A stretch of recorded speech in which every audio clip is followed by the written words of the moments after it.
हरे कृष्ण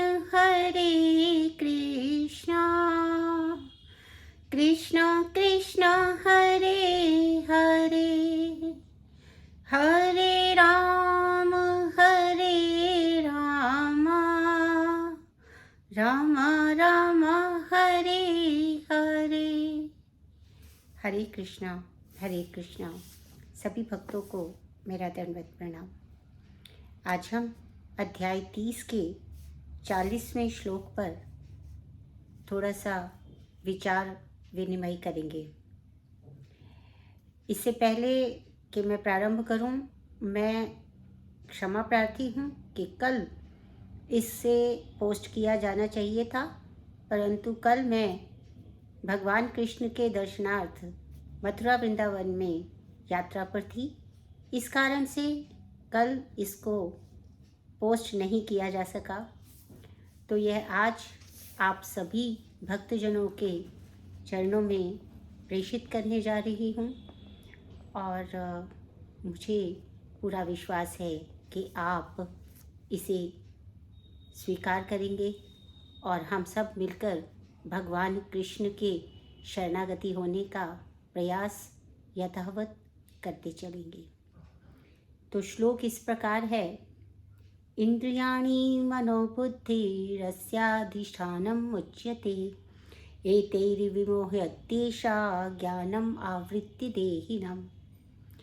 इसका अर्थ है कि इंद्रिया, मन और बुद्धि, यहाँ पर वास्तव में भगवान जो हैं वो ये बताना चाह रहे हैं कि ये जो काम है, ये जो कामनाएं हैं, कामनाएं अर्थात ये जो हमारी इंद्रिय तृप्ति करने का जो लत है, जो हमें आदत हो गई है, ये इंद्रिय तृप्ति हम मालूम है कि जितनी हम करते जाते हैं उतनी ही ये बढ़ती जाती है। तो इस काम का अधिष्ठान क्या है? क्योंकि हम भगवत गीता जी के माध्यम से स्वयं श्री भगवान के सुमधुर मुख से यह प्राप्त कर चुके हैं ज्ञान कि काम ही हमारा वास्तविक शत्रु है। अब यदि हमें किसी शत्रु को मिटाना होता है तो हमें सबसे पहले ये पता लगाना होता है कि यह शत्रु कहाँ रहता है जहाँ से इसको हमें उखाड़ फेंकना है। तो भगवान इस उपदेश के माध्यम से बता रहे हैं कि इंद्रियां, मन और बुद्धि जो हैं वो काम का अधिष्ठान है और इनके द्वारा जो काम है वो मोह, जीव जो है वो मोह को प्राप्त हो जाता है और उससे जो वास्तविक ज्ञान है उसका वो ढक जाता है और वो उसे इसी अज्ञान में मोहित कर लेता है। तो यहाँ पर काम को बताया गया और एक श्रृंखला बताई गई कि वास्तव में होता क्या है। होता ये है कि जो भी विषय होते हैं, हम सब जानते हैं कि जो इंद्रियां होती हैं उनको इंद्रिय कहा ही इसलिए गया है क्योंकि वो विषयों के पीछे भागती हैं। अब जब इंद्रियां उस विषय के पीछे भागती हैं, जो पहला स्टेप है, जो पहला स्तर है, वो क्या आता है कि इंद्रियां विषय के पीछे भाग रही हैं। अब जब वो इंद्रियां, क्योंकि जो जीव है वो बद्ध है, वो बद्ध किस प्रकार हुआ है, तो सबसे पहले इंद्रियां उस विषय के पीछे भागती हैं और फिर मन जो है वो शरण स्थली बन जाता है उसका, क्योंकि मन के माध्यम से ही इंद्रियां अपना ज्ञान प्राप्त करती हैं, ये हम जानते हैं। यदि मन किसी इंद्रिय के साथ नहीं होता तो इंद्रिय अपने विषय को ग्रहण करने में समर्थ नहीं होती। जैसे कि आपने सामान्यतः देखा है कि यदि हम किसी विचार में मग्न हों और मन हमारा चक्षुओं के साथ ना हो तो हमें सामने से आता हुआ व्यक्ति भी कभी कभी दिखाई नहीं देता है।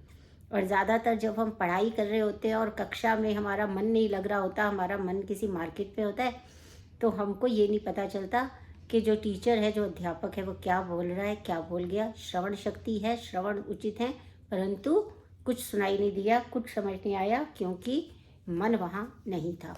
तो इन सारी इंद्रिय तृप्ति के जो विषय हैं, जिनकी तरफ इंद्रियां भागती हैं, वो वास्तव में मन उनको शरण देता है तभी। तो मन जो है वो यहाँ पर शरण स्थली बन जाता है। और उसके पश्चात क्या होता है कि जो बुद्धि होती है बुद्धि क्या करती है कि ये जो मन है, इसके जो ये जो काम रूपी जो रुचियां हैं, रुचि होती है ना हमारी, यहाँ हमें रुचि है, अच्छा खाना खाने की रुचि है, मार्केट में जाने की रुचि है, सिनेमा देखने की रुचि है, और बहुत सारी ऐसे विषय भोग में डूब जाने की रुचि है ना। तो ये सब रुचियों में जब मग्न है, मन भी, मन शरण स्थली बना हुआ है, तो बुद्धि भी जो है वो उन जो वो रुचियां होती हैं उनकी क्या बन जाती है, राजधानी बन जाती है, कैपिटल, है ना। क्योंकि वास्तव में क्या हो रहा है कि बुद्धि तो एक जज की तरह है, लेकिन मन जो है वो वकील की तरह है, और वो जो वकील है वो क्या करता है कि वो सारे विषयों का अच्छा बुरा विचार करते हुए गुण दोष दृष्टि सब कुछ बता देता है, बुद्धि के सामने रख देता है। और आपको मालूम है कि जिस प्रकार से पैरवी की जाती है उसी प्रकार का निर्णय जो है वो जज देता है। तो मन जो है वो शरणागति बन गया इन सारी इंद्रिय तृप्तियों की, और बुद्धि ने जो है उसको उन रुचियों को अपने पास सहेजने के लिए एक राजधानी यानी कि कैपिटल बन गई है बुद्धि। अब क्या होता है कि बुद्धि के बिल्कुल साथ में ही, नेबरहुड जिसको कहते हैं, एकदम सानिध्य में कौन रहता है, आत्मा। तो ये आत्मा जो है वो फिर मन, इंद्रिय मन और बुद्धि से प्रभावित हो जाता है, जिसके कारण ये जीवात्मा भी स्वयं को इन्हीं इंद्रिय मन और बुद्धि के समकक्ष मानने लगता है, अर्थात उनसे ही अपना तादात्म्य स्थापित कर लेता है। तादात्म्य का अर्थ है तद आत्मा, यानी उसी को अपना, स्वयं को वही मान लेना जो वो देख रहा था अब तक। तो इस प्रकार से जो आत्मा है वो इन्हीं मन बुद्धि इंद्रिय के चक्रव्यूह में फंस जाता है और इसी प्रकार से बद्ध हो जाता है ना। और ये जो बद्ध है, ये जो बद्ध है, इस प्रकार से हम सारे जीव बद्ध हैं। अब आप जानते हैं कि यदि कोई व्यक्ति खुद बंधा हुआ है तो वो दूसरे को वहाँ से कैसे निकालेगा। जो सारे ही बंधे हुए हैं तो सामान्य बात है कि एक जीव दूसरे को उस बंधन से मुक्त नहीं कर सकता है। तो यहाँ पर इस पूरे श्रृंखला को बताने का अर्थ क्या है, भागवतम में भी बहुत अच्छे से 10वें अध्याय के जो 10वां जो स्कंद है उसके उस 10वें स्कंद के 84वें अध्याय में आया है, 13वां श्लोक है, जिसमें वो ये कह रहा है कि ये सब क्यों हो रहा है, क्योंकि यस्यात्म बुद्धि कुणपे त्रिधातु के, ये जिसकी जो बुद्धि जो है वो अपने आप को क्या मान लेती है, त्रिधातु निर्मित मान लेती है। त्रिधातु क्या है, वैसे तो यदि आयुर्वेद की दृष्टि से देखा जाए तो वात पित्त कफ, उन्हीं से क्योंकि शरीर बना है। त्रिधातु जो हैं, जो शरीर को धारण कर रहे हैं, मन बुद्धि इंद्रिय भी हो सकते हैं। तो ये जो धारण कर रहे हैं फिलहाल इन, या यहाँ पर क्योंकि निर्माण की बात हो रही है, शरीर निर्माण की बात हो रही है, तो हमें इस त्रिधातु को जो है वो वात पित्त कफ मानना चाहिए, अथवा जो दोष धातु मल माने गए हैं इस शरीर के उन्हें मानना चाहिए।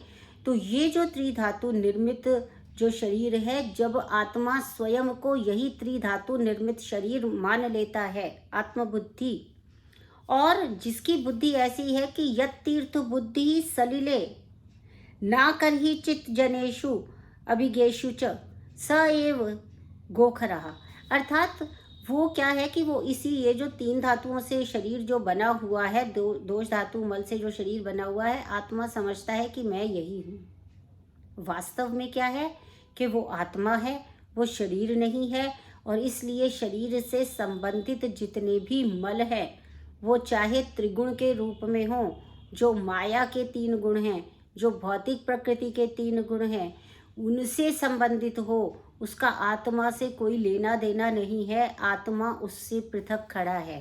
परंतु जब विषय इंद्रियों को प्रभावित करते हैं और मन उसके साथ मिल जाता है और बुद्धि भी उसको राजधानी के समान प्रश्रय दे देती है, तब आत्मा भ्रमित हो जाता है। जीवात्मा भ्रमित होकर स्वयं को वही 3 धातुओं से निर्मित शरीर ही मानने लगता है, और यही कारण होता है उसका इस शरीर के साथ में बद्ध हो जाने का। तो हम ये ज्ञान क्यों प्राप्त कर रहे हैं, वो इसलिए प्राप्त कर रहे हैं कि इस सब से छूटने का वही एक ही मंत्र है, और वो है हरे कृष्ण महामंत्र, जो भगवान चैतन्य प्रभु हम सबके लिए छोड़ गए हैं इस कलयुग के लिए। हरे कृष्णा कृष्णा कृष्णा हरे हरे, हरे राम राम राम हरे हरे।